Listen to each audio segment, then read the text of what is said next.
કેમ છો વાલા ખેડૂત મિત્રો? મજામાં? તો આપણે એવા જે ટુ વ્હીલર કે જુગાડ સાથે તમારી સમક્ષ આજે હાઇડ્રોલિક સિસ્ટમમાં એવો સનેડો લઈને આવી ગયા છે. તો આપણે આજે જાણવાનું છે કે ખેડૂત કેટલા કિલોમીટર કાપી અને સનેડો બનાવવા માટે આવેલા છે. તો એ ટુ ઝેડ પેલા ગાડીની માહિતી આપી દઉં. ટીવીએસનું ગાડી છે 110 સીસીનું, તેમાં હવા ફેંકવાનો પંખો આપેલો છે, હાઇડ્રોલિક સિસ્ટમ જે કોળું આપેલું છે, બેસવા માટે ટ્રેક્ટર જેવું સીટ છે, છત્રી પણ કમ્પ્લીટ નાખેલી છે, એ અલગથી ફિટિંગ કરવામાં આવે છે. ખાતર બિયારણ લઈ જવા માટે પાટિયું લઈ આપવામાં આવે છે. ટ્રેક્ટર નકશી ટાયર, થાળીવાળી પ્લેટ ને સોરસ સાફ્ટિંગ જાળી સેટ કરવા માટે આપવામાં આવે છે.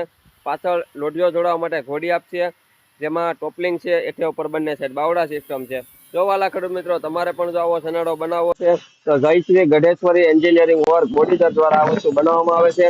તો વાલા ખેડૂત મિત્રો તમને ડિસ્પ્લે ઉપર નંબર જોવા મળતા જ હશે, તેમની ઉપર કોલ કરી અને માહિતી મેળવી શકો. અને આગળ પાછળ અને રિવર્સના ગેરય આપેલા છે, જેમ કે આગળના 5 અને રિવર્સનો ગેર આપેલો છે. તો ચાલો ખેડૂત જોડે જાણીએ કે કઈ ગામથી બનાવવા માટે આવેલા છે. સાહેબ આપણું નામ? અશોકભાઈ. આખું નામ? અશોકભાઈ કમલેશભાઈ. ઓકે સાહેબ, આપણે કઈ ગામથી માટે આવેલા છે? એમપી થી બનાવવા માટે આવેલા છે. પ્રોપર આપણું ગામ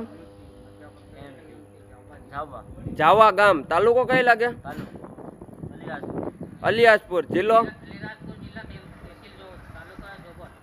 ચોબન તાલુકો. બરાબર ને મૂળ આપણું એમપી. એમપી થી આ સનેડો બનાવવા માટે આવેલા છે. તમને ડિસ્પ્લેમાં જોવા મળતું હશે નંબર પ્લેટ, જે MP4MK 8991 નંબરની ગાડી છે અને એમપી થી આ લોકો બનાવવા માટે આવેલા છે. કેટલી કલાકમાં ફિટિંગ કરી? 3 થી 5 કલાકની અંદરમાં કમ્પ્લીટ આખું પીસ ફિટિંગ કરી દેવામાં આવે છે. તો તમને કામ કેવું લાગ્યું? એકદમ ગેર પાડવામાં બધી રીતના. તો તમારા એમપી ના વિડીયો અમને મોકલશો ને? ઓકે.